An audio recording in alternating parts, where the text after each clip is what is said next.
Okay, we are going to go over some letter sounds. Let's start with the first one. We have letter B. B says B, B, B. Next, we have letter C. C makes two sounds. C says or.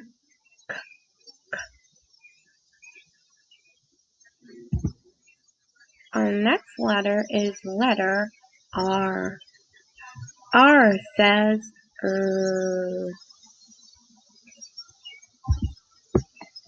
Next we have letter H.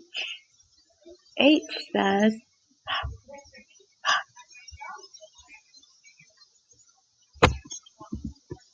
Our next letter is letter T.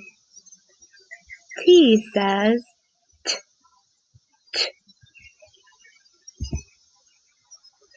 Our next letter is the letter S. S makes the sound.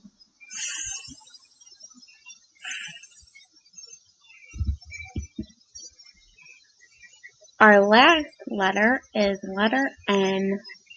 N says